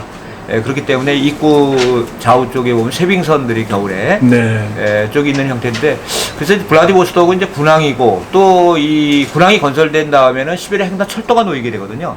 그래서 이 블라디보스톡 쪽에는 이제 그 대부분 한인 노동자들이 와 있게 되고, 그리고 거기가 블라디보스톡 같은 데는 뭐 이 부산하고 비슷합니다. 구릉지대가 많고 네. 이렇기 때문에 농사 쪽을 하는 사람들은 대부분 블라디보스톡에서 북방으로 100km 떨어져 있는 우스리스크가 대평원이거든요. 네. 그래서 이제 우스리스크 쪽으로 농민들은 이동을 하고, 노동하는 사람들은 대체적으로 이제 블라디보스톡 쪽에 이제 기거를 하게 된다. 네. 라고 이렇게 말씀드릴 수 있습니다. 예. 앞서 이제 킹크랩, 곰새우도 네. 말씀해 주셨는데, 네. 지금 이제 블라디보스토크에 가면 이제 해양공원, 네, 네, 그쪽에 그렇죠. 이제 예. 그런 곰새우 같은 거 파는 그 레스토랑들이 많이 있는 거죠. 그렇죠. 그리고 그 근처가 이제 그 가까이가 이제 바로 개척리였던 바로 거죠. 그 해변가 있는 데가 네네. 지금 뽀그라니치나야 거리라고 하는데, 예. 거기가 바로 개척리가 네. 됩니다. 지금은 거기 아르바트 거리인가요? 네, 알바트 거리. 예. 거기에 보면은 뭐라 그럴까요? 카페라든가 식당이라든가 예. 이런 또 맛있는 음식점 같은 그렇죠, 것도 많죠. 예. 굉장히 많이 있는데, 네. 그래서 마치 저도 작년에 갔을 때 봤습니다만은 우리 서울로 치면은 이제 대학로 같은, 네, 그렇죠. 예, 수원으로 치면 어딜까요? 저 인계동의 나이석거리 정도 될까요? 나이석거리와 유사한 네네. 그런 쪽이 되겠습니다. 그런 느낌이 예. 나는 곳이 되겠죠. 네. 그러니까 이제 처음에는 아무래도 이제 거기가 바다가 바로 앞에 있고 예, 좀 예. 평평하고, 예. 그리고 이제 이 항을 건설할 때 이제 왔다 갔다 하면서 일하기가 용이하고 네네. 그랬는데, 거기서 신안촌으로 이제 올라가는 건 왜 올라가는 거죠? 그 당시에는 이제 1910년에 저희가 나라도 빼앗기고, 그 다음에 이제 개척리 같은 경우가 블라디보스토크 역에서 보면 큰 언덕을 넘어와야 되잖아요. 네네. 그래서 이제 처음에는 발전하지 않은 그런 촌동네 비슷한 네. 중방 지역이었는데, 이게 이제 역이 생기고 이제 변화 발전하다 보니까 그쪽 지역이 굉장히 해변가가 좋거든요. 네네. 그러니까 이제 그 당시에 이제 전염병이 돈다라고 하는 핑계로 해서 예. 소위 말하면 우리 한국 사람들, 조선 사람들 달동네로 보내버려요. 그래서 지금 현재 그래서 이제 새로운 한인촌이 만들어졌다라고 네. 해서 1910년, 11년 되면 신안촌이라고 해서 지금 현재도 달동네예요. 이제 언덕으로 이렇게 언덕길로 쭉 올라가면 거리가 한 4개 정도 있었는데, 네. 그래서 이제 그런 달동네로 우리 한국 사람들을 이제 보내게 되고, 따라서 이제 1910년대부터 37년에 중앙아시아로 강제이주 당할 때까지는 신안촌이라고 하는 그런 지역이 우리 한인들이 주된 거주지가 되고, 뿐만 아니라 우리 한인들이 많이 살기 때문에 대표적인 항일 독립운동 기지로서 활용이 돼서, 거기에는 이제 가보신 것처럼 신안촌 항일 독립운동 기념비도 거기 서 있습니다. 아하. 예. 네. 그 기념비 사진 좀 잠깐 볼 수 있을까요? 예. 분명히 갖고 계실 것 같은데. 앞서 지금 이제 블라디보스톡 이제 요 역사 모습이고요. 예. 블라디보스톡에서 모스크바까지는 9,288km 정도 되고, 거의 10,000km네. 예. 그 다음에 이제 여기 블라디보스톡 여기 우리 독립운동가들이 활동했던 모든 지역은 러시아는 춥기 때문에요. 네. 이 열차가 겨울에는 유일한 교통수단이다라고 볼 수 있습니다. 그래서 독립운동 단체들은 다 철도역 근처에 네. 있다라고 말씀드릴 수 있고요. 여기서 이제, 예. 안중근 의사도 여기서 이제 기차를 타고 그렇죠. 하얼빈으로 간 거죠. 예. 예. 또 블라디보스토크 역에서는요, 기차가 블라디에서 우스리스크에서 하바롭스크 가고요. 네. 블라디, 우스리스크, 하얼빈. 네. 그래서 안중근 의사가 바로 블라디보스토크 역에서 출발하셨고, 네. 그 다음에 이제 이준 열사. 거기 전에 이제 헤이금 일사. 헤이금 일사. 예. 또 그 전에 이제 블라디보스토크에서 여기서 출발했기 때문에. 네. 그래서 블라디보스톡은 사실은 시베리아 횡단과 관련해서도 있지만, 또 이 철도 가운데서 블라디보스톡에서 바이카로스가 있는 이르크츠크까지 네네. 그 구간, 예. 그거는 우리 조선 사람들이 노동자로서 일을 했습니다. 분항을 군항을 만들고, 네네네. 그 다음에는 이제 철도에 동원이 됐기 때문에, 예. 그래서 이 시베리아 횡단 열차는 우리의 어떤 선열들의 피와 땀이 어우러진, 네. 그러한 어떤 좀 우리가 많이 공감할 수 있는. 아하. 그래서 러시아 가시면 꼭 짧은 구간이긴 하지만, 그러나 한 13시간 정도 블라디에서 하바롭스크까지 네네네. 밤에 8시 반이나 9시 반 정도 타거든요. 그러면 좀 보드카나 이렇게 꼬냑 같은 거 한 잔 드시고, 네. 살짝 주무시면 아침에 바로 이제 하바롭스크에. 제가 오늘 예. 박한 교수님 말씀 듣다 보니까 예. 알았습니다. 눈치를 챘어요. 약주를 좀 좋아하세요. 예. 아니요, 그 또 러시아는 그 약주가 문화입니다. 아하. 추운데 그러니까, 안 예. 먹으면 제정신이 안 돌아옵니다. 근데 되게 이제 추우니까 예. 그 센 술을 마신다. 예, 예. 뭐 이런 얘기들 하는데 예, 예. 그 혹시 그 핑계 아닌가요? 그러니까 소주 먹으면 아무 기척이 없습니다. 아. 네, 그래도 좀 센 걸 먹어야 네. 그래도 약간 정신이 좀 네. 예. 사실 그리고, 이제 예. 이 블라디보스토크에 이제 말씀하신 대로 개청리 초기에 이제 살던 네. 곳이고 그 다음에 이제 달동네로 쫓겨간 데가 네, 이제 신안촌. 이제 예. 신안촌이고. 예, 예. 예.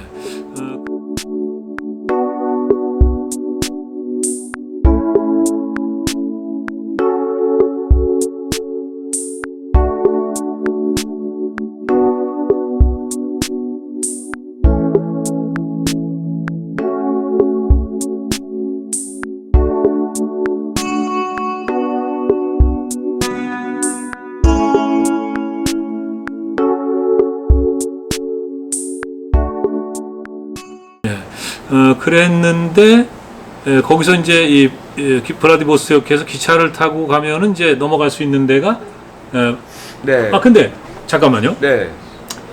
이 하바롭스크는 좀 멀죠.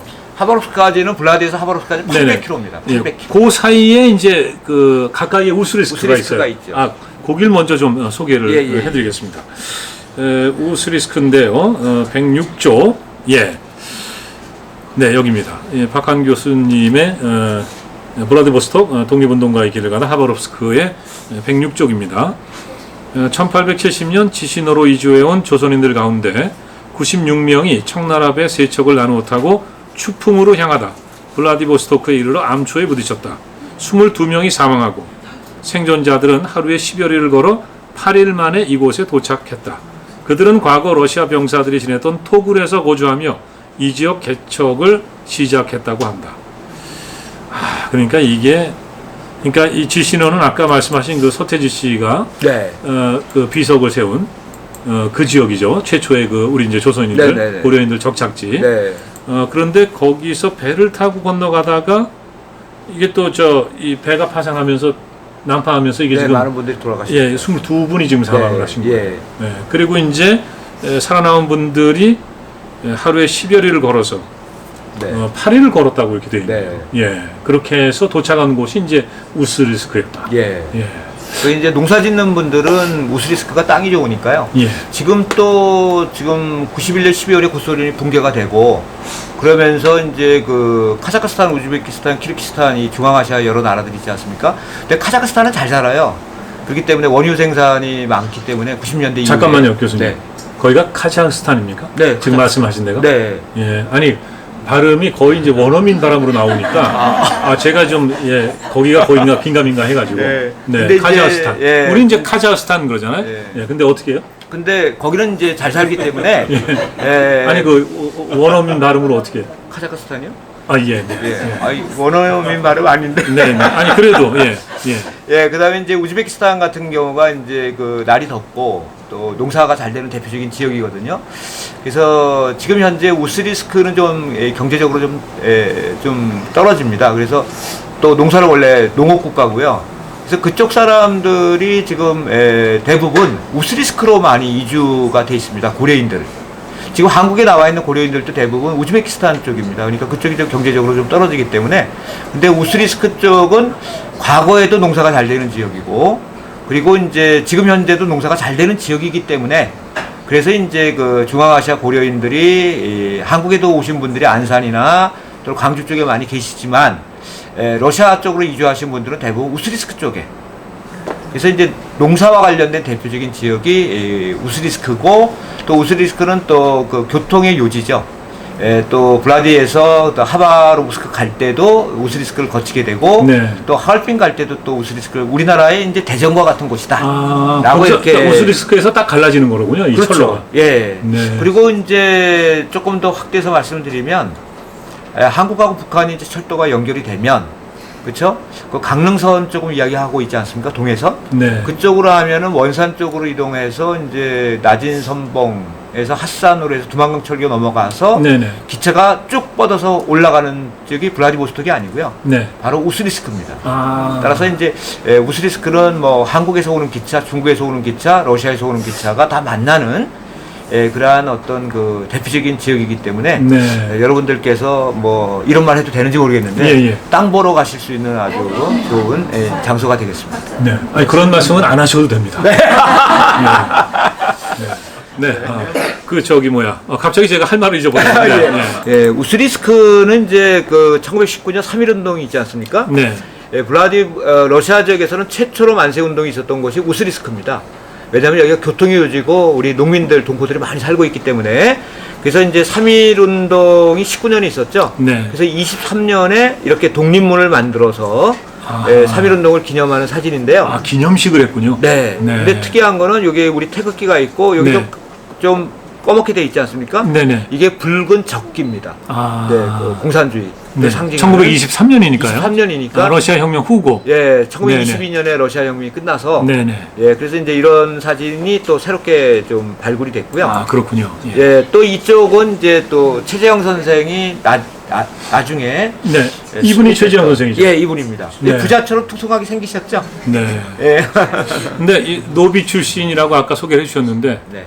지금 이 사진을 보면 굉장히 뭐랄까 이 품위가 있어 보이시고요. 네. 굉장히 뭐랄까 인품도 좋아 보이시고 요즘으로 치면은 또 이렇게 금수저 같은 뭐 그런 느낌도 좀 납니다.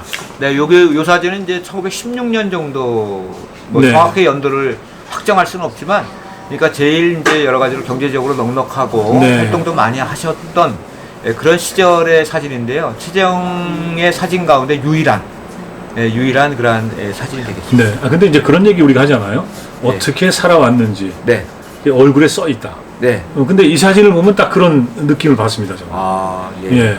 근데 이제 안타까운 건 네. 최재형 선생께서 이제 이 빼치카라는 별명으로 불리울 정도로 그렇게 이제 우리 동포 사회에서 큰 역할을 하시고 또 아주 중요한 독립 운동가로서도 활동을 하시고 네. 그런데 바로 이 우스리스크에서 생을 마감하시게 되는 거죠. 네, 그래서 이제 뭐 부한말뿐만 아니라 1910년대, 20년대 또 특별히는 이제 19년 4월에 대한민국 임시정부의 초대 재무부 장관이 되셔서 1919년 4월부터 6월 달까지 재무부 장관을 하신 것 같습니다. 네. 그리고 또 러시아, 그럼에도 불구하고 이분은 상해로 가지 않으셨어요. 그러니까 내 독립운동의 그 역사의 현장, 그 현장의 투사로서 끝까지 이제 남으셔서 네. 19년, 20년에 계속해서 이제 일본, 그 당시에 일본군이 들어와 있었습니다. 1918년부터 일본군이 이제 시베리아에 출병을 하게 되는데, 그래서 계속해서 이제 투쟁을 하니까 일본 군들이 1920년 4월 7일 날 체포해서 처형을 하는, 그래서 이제 또 비운의 혁명가로 남게 됩니다. 네. 그러니까 체포당하시고 처형당하신 거예요. 네, 그렇습니다. 네. 그래서 이제 올해가 이제 100주년이라서 이제 4월에 우스리스크에서 좀 행사들이 있을 예정입니다. 네. 그러면 그때 당시에 일본 군대가 네네. 일본군이 우스리스크 지역까지 예. 진출해 있었다고 하셨습니다. 네, 그렇습니다. 예. 그러면 최재형 선생님께서도 분명히 심리적 위협을 느끼셨을 텐데 네. 예. 어떠한 혈통이나 대비는 아하. 그냥 피치되신 건지. 네, 근데 이제 안타깝게도 집에서 체포가 되셨는데요. 근데 이제 최올가라는 딸이 있는데 1905년생이고 그분이 이제 회고록을 남긴 게 있어요. 예. 그러니까 이제 아버님한테 가족들이 계속해서 피신하라고 했는데 내가 만약에 피신하면 이 가족이 다 몰살 할 수밖에 없으니까 네. 내가 그냥 죽음을 맞겠다. 라고 하셔서 가족들이 진짜 통곡을 네. 했다는 그러한 기록이 지금 현재 남아 있습니다. 네. 그러면 이미 당신께서도 순국에 대한 어떤 결심이나 결단을 이미 세워놓고 계셨던 건 아닌가 이런. 근데 항상 독립운동 하시는 분들은 옆에 함께 죽음과 함께 다니시는 분들이. 네. 그러니까 사실은 이제 독립운동이라는 게 사실 이제 목숨을 걸고 하는 거 아니겠습니까? 네. 그러니까 언제든지 어떤 죽을 각오랄까 어떤 마음의 준비 네. 이런 것을 하고 사셨겠죠. 네, 그리고 워낙 거물이셨고, 네. 그다음에 1920년 4월 이때는 1918년에 블라디보스톡에 일본 군대가 들어오거든요. 그래서 이제 러시아 백군하고 같이 힘을 합쳐서 네. 러시아 혁명군과 우리 독립군하고 이제 전투를 벌이게 되는데, 그때 이제 그 우리 한인 독립군의 최고 지도자라고 할 수 있는 분이 최재형 선생이기 때문에 끊임없이 최재형에 대해서는 추격, 감시, 뭐 체포 이런 부분과 관련해서는 뭐 굉장히 그 주목받는 네. 그런 인물이었다라고 볼 수가 있겠습니다. 네. 그리고 이제 어떻게 보면 모르겠어요. 제가 그 최재형 선생님의 마음을 알 수는 없습니다만은 내가 뭐 일본 아이들하고 이렇게 독립 투쟁하고 싸우다가 그 뭐 구차하게 뭐 도망가고 이런 모습을 보이고 싶지 않다.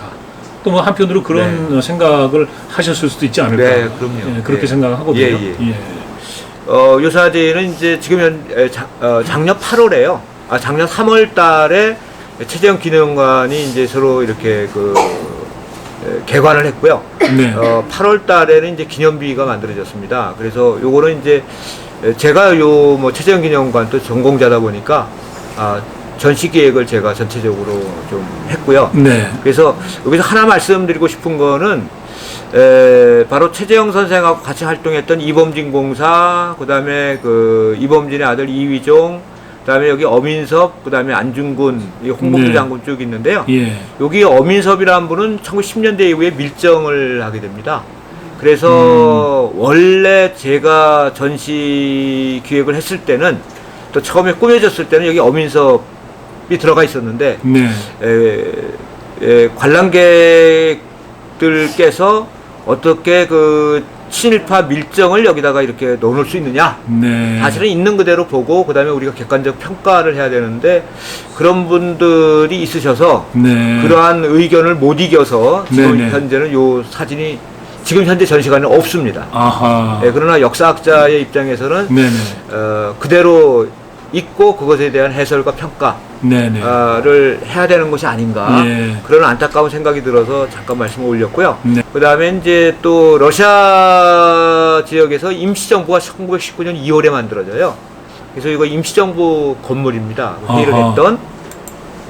그리고 이제 방금 우리 네. 우리 정선생님께서 말씀하셨던 이상설 유허비, 이상설 선생은 뭐 충북 진천 분이신데 이분은 뭐 헤이그 밀사도 하셨고 또 네. 해외 최초의 민족학교를 우리 동포들이 많이 사는 만주 지역의 용정에 네. 서전 소속을 또 만들었던 분이신데 1917년에 안타깝게도 이곳 우스리스크에서 순국을 하십니다. 네. 그런데 이분 같은 경우도 마지막에 유언을 하셨어요. 나의 시신을 화장을 해서 여기 우스리스크에 있는 강이 라즈돌리노의 강 또는 스위픈 강이라고 하는데 화장을 해서 뿌려달라. 왜냐하면 뿌려야 이게 이제 라즈돌리노의 강이 이 동해안으로 해서 이제 한국으로 갈 수 있으니까 일본 사람들이 못 들어오게 하니까요. 그 시신을 이제 고향 산천에 묻고 싶었는데 그래서 바로 이 강의 마지막 유언을 그렇게 하셔서 그 강이 바라보이는 그쪽에 이제 이렇게 이상선 선생의 유허비를 만들어서 이렇게 지금 위치가 있습니다. 네. 여기 제가 작년에 갔을 때 그 강변의 어떤 그 풍광 이런 건 굉장히 아름다웠는데요. 뭔가 좀 이렇게 좀 쓸쓸하기도 하고 좀 고독하기도 하고. 그러니까 이제 이상선 선생님께서 독립투쟁을 하시다가 돌아가셨는데 우리가 이제 한참 후에 이제 해방이 되는 거 아니겠습니까? 네. 그러니까 이제 독립 해방을 보지 못하고 가신 어떤 그 한이랄까? 네. 뭐 그런 게 좀 느껴졌어요. 저도 이제 그런 생각이 들어서 솔직히 말씀드리면 이 위치를 제가 잡고 이렇게 설치하는데 다 제가 관여를 했는데요. 네. 그런 마음 때문에 일부러 위치를 바로 요 위치에서 이렇게 보면 발의 성터가 보입니다. 그리고 그쪽에서 오른쪽으로는 우측으로는 발의 절터가 있고요. 네. 좌측으로는 이제 발의 성터가 있어서 일부러 이쪽에 모시면 그래도 좀 외로움을 좀 고독함을 좀 하실까 싶어서 네. 했는데 20년 전에 이거를 만들 때는 강이 거의 라즈돌리노의 강이 강 바닥에 모래라든가 이렇게 쌓이질 않아가지고 상관이 없었는데 최근에는 한 20년 되다 보니까 강에 이제 퇴적물들이 있다 보니까 네. 비만 좀 오면 이렇게 넘쳐버려요. 아하. 그래서 굉장히 안타까웠는데 네. 최근에 러시아 쪽에서 들은 소식에 따르면 그래서 이제 일부 이제 그 인사들은 이제 딴 곳으로 이제 옮겨야 된다. 아하. 예, 그런 물이 넘치니까 자꾸 네네. 홍수하면. 아, 그러면 물이 넘치면 여기 비서까지 침범하는 거예요? 거기까지는 안 오지만. 네네. 좀 아슬아슬한 상황인 거군요. 그래서 러시아 정부에서 제방을 쌓아주겠다고 이번에 했다 그럽니다. 네. 그래서 제가 볼 때는 준설도 하고 제방도 쌓았고 그래서 네. 앞으로는 이제 러시아 정부에서 우리 한국 사람들이 요새 관광에 많이 오기 때문에 네네. 어떻게든지 한국 사람들한테 좀 잘해주려고. 네. 예, 그래야 한국 관광객들이 많이 와야 러시아도 이제 네. 좀 돈을 벌 수 있으니 그래서 그런 식으로 좀 이번에 해결이 될 것 같습니다. 아니 근데 러시아는 한국 사람들한테 잘해야 됩니다. 네. 아까 좀 말씀하셨잖아요. 예. 그 플라디보스토크 항 건설할 때도 네, 바로 이제 한국 사람들이 그 노동해서 건설한 거고 그 이 모스크바하고 그저 블라디보스토크 그 이 대륙횡단철도 시베리아 철도 그렇죠. 이것도 사실은 지금 아까 우리 한인들에 네. 가서 일했다고 다 말씀하셨잖아요. 예, 그렇습니다. 그러니까 이 러시아 이 연해주 개척의 역사에서 우리 한국 사람들이 굉장히 그 일을 많이 하신 건데. 그럼요. 예. 한국 사람들 잘해야죠. 네. 잘해야 됩니다. 그리고 또 올해가 할러 또 러한 수교 30주년이거든요. 예. 그래서 이제 할러 러한 친선을 조금 더 하면 좋을 것 같습니다. 우리 예. 그 네. 당시 그 러시아에서 예. 독립운동가들에 대한 지원이 어느 정도의 적극적인 행동을 했는지 좀 알고 싶어요. 아, 그 당시에요. 네, 그 시기에 따라서 조금 차이가 있는데요. 1917년에 이제 러시아 혁명 전과 러시아 혁명 후로 이렇게 좀 나눌 수 있을 것 같고요. 러시아 혁명 전에는 이제 러시아가 제정 러시아잖아요. 그럴 때는 이제 그 특별히 저희가 그 아까 최재형 기념관에 전시 계획을 제가 하면서 기본적으로 할러 러한 친선을 저거 해야 된다라고 해서 러시아의 그 총독 가운데서 이제 곤다치 총독이라고 있거든요. 그 사람들은 굉장히 그 우리 한인들 지원을 많이 했습니다. 예, 그리고 또 포트스타빈 교수라는 사람, 그 조선어과 교수인데, 그래서 한인들을 굉장히 많이 도와줬는데, 제정 러시아 때의 러시아의 기본적인 입장은요, 우리 조선인에 대한 거는 국방과 경제 두 부분입니다. 그래서 경제적으로 우리 조선인들이 좀 필요하다라고 할 때는 적극적으로 이민도 받아들이고 잘해주고, 네. 근데 이제 안보 문제, 국방 문제, 그래서 조선 사람들이 일본의 앞잡이 역할을 할 수 있겠다. 그러면 이거 조선인을 배척시켜야 되겠다. 배제해야 되겠다. 네. 그래서 37년 9월부터 12월 사이에 중앙아시아로 강제 이주시켜버리는 겁니다. 예. 그러니까 러시아의 기본적인 어떤 정책, 조선인에 대한 정책에 따라서 좀 달라지는데 어쨌든 간에 그리고 러시아 혁명 이후에는 저희가 러시아 혁명군, 볼셰비키하고 힘을 합쳐서 일본군하고 제정 러시아 군대하고 싸우게 되지 않습니까? 그래서 굉장히 그 또 러시아 혁명군 쪽에서 우리의 또 금괴를 제공한다든가 예. 또 군복 무기 많이 제공한 것으로 지금 이렇게 되어 있는데 네네. 22년에 러시아 혁명이 성공한 다음에는 또 우리 한인들에 대한 어떤 또 탄압들이 이루어지는 그래서 시기에 따라서 이렇게 그 변화가 굉장히 좀 많은 네네네. 그렇다고 볼 수 있겠습니다. 예.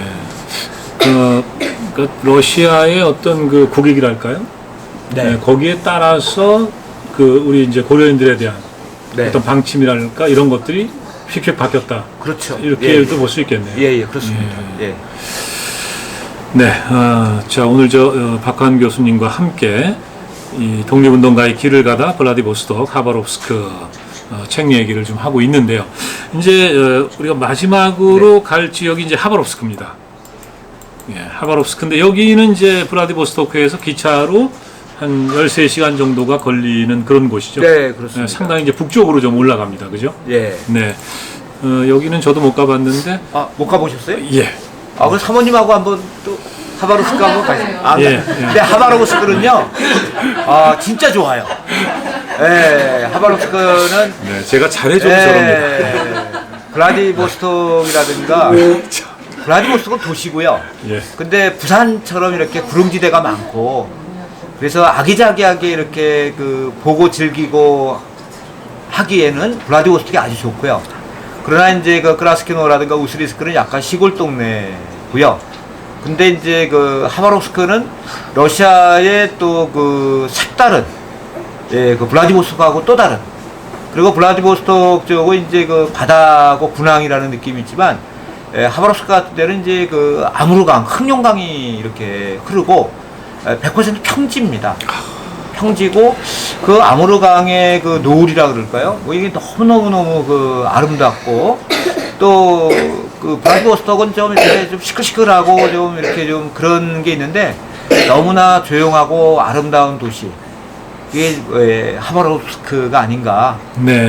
이렇게 생각이 되고 지금 여러분이 보시는 이 장면이 그 하바롭스크의 모습이고요. 거기 흐르는 강이 바로 흑령강, 아무르강. 네. 이거 그쪽 너머 쪽에 저쪽은 이제 좀 또 중국 쪽이 되는 그런 지역이 되겠습니다. 그리고 하바롭스크 같은 경우는 이제 그 블라디보스톡은 민족주의 운동을 많이 했는데 하바롭스크는 특히 이제 그 민족주의 운동과 더불어서 사회주의 운동. 그래서 한국 최초의 사회주의 계열의 정당인 한인사회당이 이동희를 당수로 해서 네. 만들어진 지역이 또 하바롭스크다라고 말씀드릴 수 있을 것 같습니다. 네. 그리고 이제 바로 그 사회주의 운동의 네. 그 대표적인 인물이 이제 김 알렉산드라라고 네. 이제 이게 소개를 하고 계세요. 예, 예. 이 책에서. 예. 근데 김 알렉산드라만 해도 네. 사실은 이렇게 조금 익숙하지는 않습니다. 네, 그렇죠. 예, 저희는 이제 나혜석은 익숙한데. 네. 예. 제가 나혜석 학교 알렉산드라는 회장입니다. 누굴까? 예. 박환 교수님께서 학교 회장이세요? 예. 그러시구나. 여기 전 나혜석 생각합니다. 네. 이 하바롭스크 같은 데서는 저희가 이제 상징적으로 이야기할 때 보통 김 알렉산드라 스탄게비치라는 여성을 네. 이야기합니다. 그러니까 이제 수원에는 나혜석, 네, 나혜석은 그렇죠. 신여성 또 우리가 이렇게 얘기하지 않습니까? 그렇죠. 그럼 이제 하바롭스크에는 네. 바로 이제 이 김 알렉산드라, 네, 굉장히 그 그렇습니다. 좀 이렇게 선지적인 네. 그런 인물이 있었다 이렇게 볼 수 있는 거겠죠. 그래서 뭐 이분은 이제 그 항일 독립운동가이기도 하고 또 한국인 가운데 최초의 공산주의자로 이렇게 알려져 있습니다. 그런데 그 공산주의자를 지금 우리 관점에서 나쁘게 보시면 안 됩니다. 그건 뭐 우리나라 정부에서 독립운동가로 해서 독립유공자로 포상돼 있습니다. 예. 그리고 이분이 뭐 기본적으로 통역 전문이고요. 그리고 이제 뭐 아버지도 원래 통역이었고. 네. 근데 이분은 뭐 1910년대에 민족주의 단체에서 독립운동을 하신 분이에요. 그리고 우리 1차 세계대전이 1914년에 일어나거든요. 네. 1차 세계대전이 일어났을 때 우리 노동자들이 또 우리 한국 사람들이 굉장히 진취적이에요. 돈이 있는 곳이라면 어디든지 노동하러 일하러 가는. 네네. 그래서 이제 그 아까 철도 11회 횡단 철도도 났다 그랬잖아요. 그리고 러시아의 대표적인 산은 우랄산이에요. 우랄산맥. 그쪽에 이제 그 에카체리노부르크라는 도시가 있고 그 근처에 이제 페름이라는 데가 있는데 거기가 이제 대체적으로 목재라든가 탄광이라든가 군수공장, 1차 세계대전 때 군수공장이 이제 그 에카체리노부르크 쪽에 많이 있거든요. 네. 근데 우리 노동자들이 많이 갔어요. 또 우리 또 독립군 이동희가 이끄는 독립군 사관학교 생도들도 군자금을 마련하기 위해서 에카체리노부르크 쪽에 1차 세계대전 때 일하러 많이 갔습니다. 돈 벌기 위해서. 네. 근데 러시아말을 못하잖아요.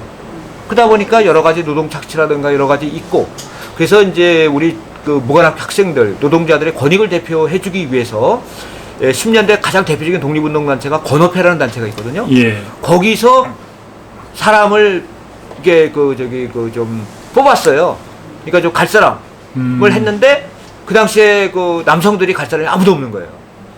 그래서 애 둘 딸린 엄마인 김 알렉산드라가 내가 가겠다. 네. 우리 조국을 위해서. 예. 그래서 거기까지 가가지고 뭐 여러 가지 이제 우리 근데 또 중국어도 잘했기 때문에 네네. 그 당시에 중국 노동자들도 도와주고 우리 노동자들도 무관학교 생도들도 도와주고. 네네. 그래서 이제 그런데 거기서 17년에 러시아 혁명이 일어나니까 가장 먼저 러시아 혁명 아무래도 노동자들이 많은 곳이 사회주의 사상이 전파가 되니까 네. 그 사회주의 사상을 받아들여서 이것을 조선에 전파하기 위해서 하바롭스크로 이동을 하는데 그때 무관학교 생도는 이동희 계열의 무관학교 생도들하고 같이 와요. 네. 그래서 이제 이동희 계열을 중심으로 해서 18년에 하바롭스크에서 이제 한인사회당을 만들고 예. 일본군하고 계속해서 투쟁하다가 체포가 돼서 아하. 하바롭스크 강변에서 총살당하는 18년에 네. 총살당하는 비운의 혁명가가 예. 바로 김 알렉산드라다라고 말씀드릴 수 있습니다. 그 혹시 사진 네, 볼 수 있을까요? 예.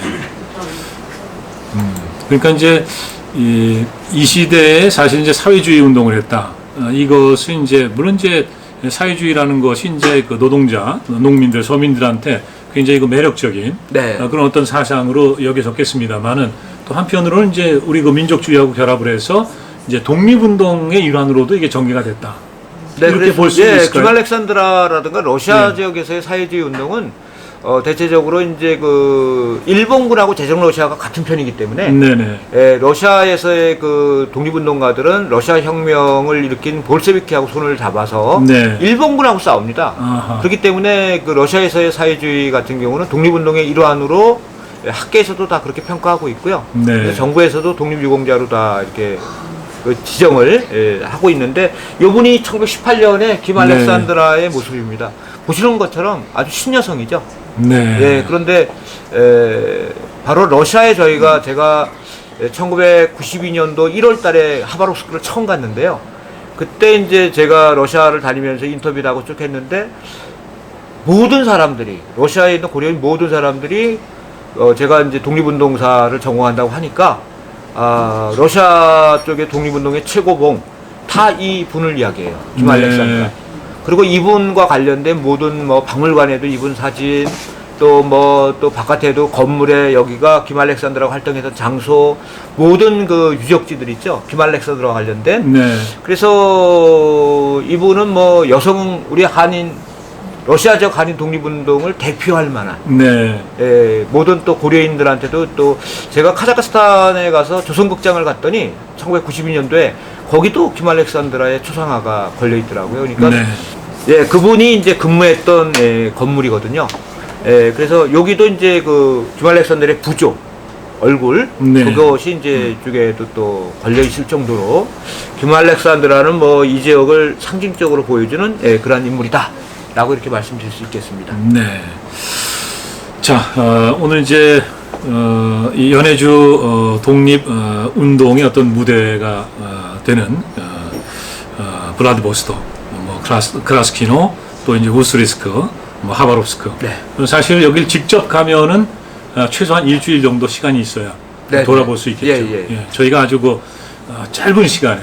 예, 박관 교수님께서 잘 소개를 해주셔서 예, 이렇게 이제 얘기로나마 또 이렇게 사진으로나마 좀 같이 돌아볼 수 있었습니다. 근데 앞서 말씀하셨지만은 이제 우리 그 한인들이 연해주에 이주해서 그렇게 힘들게 정착해 살고 그리고 또 독립운동도 하고 그러다가 1937년에 갑자기 이제 네. 스탈린의 명령에 의해서 저쪽으로 이제 이주가 되는 거죠. 강제 이주가 되고 예. 하루아침에 그냥 뭐 삶의 터전을 잃고 그냥 어디 그냥 기차에 실려서 그냥 간 거죠. 네, 그렇죠. 예. 그랬다가 이제 그래서 이제 우즈베키스탄이라든가 카자흐스탄 이런 쪽에 이제 네. 우리 고려인들이 네. 많이 살고 있는 거고. 네. 근데 지금은 다시 또 이제 연해주 쪽으로 그 이주했던 분들의 이제 2세, 네. 3세들이 또 다시 돌아오고 있다. 예. 뭐 이런 얘기도 합니다. 네. 예. 그런데 제가 이렇게 느끼기에 우리가 이제 한국 하면은 이제 이렇게 한반도 또 지금 이제 분단이 되어 있으니까 이렇게 남쪽만 생각하기도 하고 그런데 실제 이게 앞서 말씀 나왔습니다만 압록강, 두만강 이게 폭이 넓은 것도 아니고 정말 그 어떤 국경이라든가 뭐 이런 뭐 특별한 어떤 그 인식을 하지 못할 정도로 네. 그렇게 바로 대륙하고 연결이 되어 있었다. 그리고 실제 거기 이제 우리 그 한인들의 삶의 터전이 있었다. 네. 예, 이렇게 보면은 우리 역사를 좀 이렇게 좀 지정학적으로도 좀 넓게 좀 봐야 되지 않나 하는 그런 생각이 듭니다. 네. 예. 그리고 이제 우리 고려인들 네. 또 한국에 와서 지금 또 정착해 사는 분들도 계시거든요. 예, 그렇죠. 예. 이 고려인들에 대한 특히 이제 그 독립운동가들의 후손들도 계신데. 그렇죠. 예. 그분들에 대한 어떤 우리 그 정부의 어떤 정책이라든가 우리 이제 그 시민으로서 동포로서 네. 어떤 생각이라든가 이런 것도 중요하지 않겠습니까? 네, 그렇죠. 특히 이제 지금 카자흐스탄, 우즈베키스탄, 키르기스탄, 타지키스탄, 투르크메니아 이쪽이 이제 그 중앙아시아라고 하는 지역인데요. 이쪽 지역에 우리 동포들이 한 50만 명 정도 살고 있고, 다만 이제 그 구소련이 붕괴가 되면서 여러 나라, 중앙아시아 여러 나라들이 이제 독립을 했잖아요. 독립하면서 이런 나라들이 각각 그 자국 중심의 그런 어떤 민족주의를 좀 강조하고 있습니다. 예, 그러다 보니까 이제 중앙아시아에 우리 고려인들이 살아가는데 사실은 굉장히 좀 어려움이 있다라고 이렇게 좀 말씀을 드릴 수 있고요.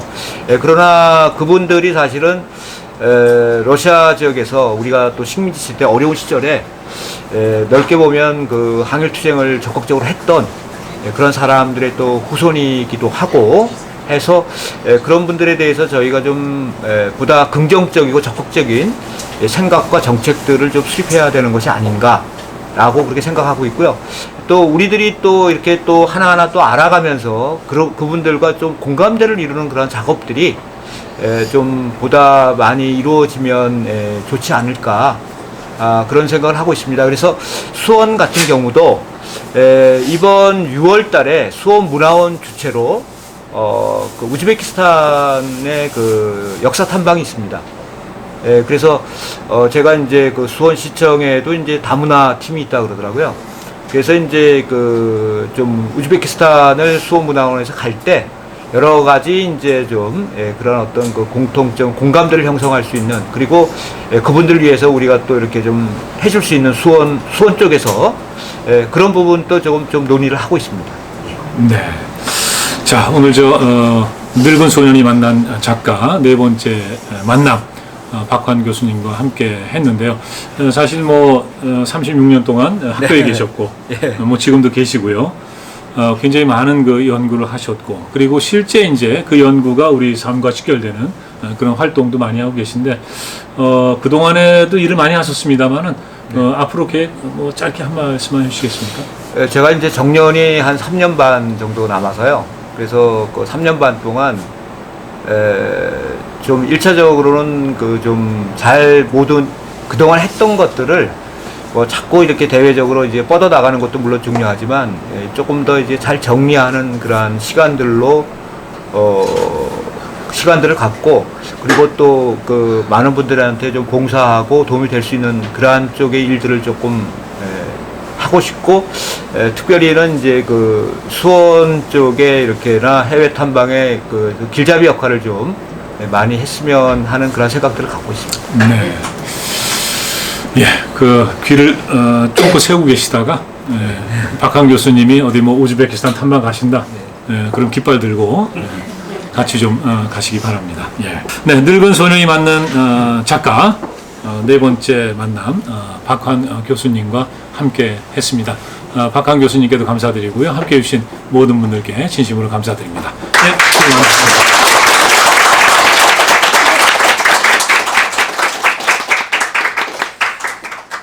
자, 추첨이 나왔습니다. 박환 교수님 책을 이제 세 권 또 준비를 했고요. 하나씩 뽑을까요? 네, 하나씩 뽑아주시죠. 예. 네. 예, 17번입니다. 17번은 네, 신상철 선생님. 조금 이따가 책을 이제 조금 이따가 설명을 해서 선물해 드리겠습니다. 그리고 11번을 이분을 뽑아야 돼요. 이게 잠깐만요. 네. 11번이 이분이 정은영 선생님이신데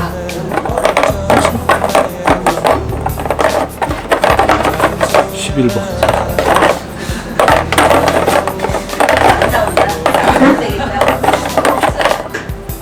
여기 있다. 11번. 저기 박광 교수님, 저 여기다 이렇게 올려놓을 테니까요. 이 11번을 하나 뽑아주세요. 11번. 네. 이렇게. 자, 11번. 11번. 11번. 네. 당첨됐죠. 예, 정은영님. 네. 축하합니다. 네. 다소 좀 이상한 추첨을. 네. 정은영 선생님께서 사연이 있으신데, 살면서 한 번도 이런 거 뽑혀본 적이 없으시다. 그래서 그게 한이 돼가지고 늘 이제 친구분들한테 넋두리처럼 얘기를 하셨는데, 그래서 오늘 그 친구분들께서 따로 친구를 위해서 이렇게 선물을 준비하셨습니다. 그래서 또 그 11번을 제가 뽑아달라고 선생님한테 아주 이상한 부탁을 드렸던 거예요. 축하드립니다. 네. 자, 그러면 오늘 이렇게 해서 마치겠습니다. 네, 고맙습니다. 그리고요, 다음번은요, 여러분 작사가 지혜씨 아시나요? 예, 변진섭의 홀로 된다는 것이라든가, 김동완의 묻어버린 아픔이라든가, 한 400여 곡을 작사를 했어요, 이분이. 우리가 좋아하는 노래. 근데 이분이 또 시인으로도 활동을 합니다. 그래서 요번에, 그러니까 얼마 전에 그 세 번째 시집이 나왔어요. 지혜의 지루한 수다. 이런 시집이 나왔는데 그래서 저희가 다음번 그 늙은 소년이 만난 작가 5번째 만남 지혜 작가님을 모시기로 했으니까 여러분 또 그때 많이 또 좀 참여해 주시기 바랍니다. 예, 고맙습니다.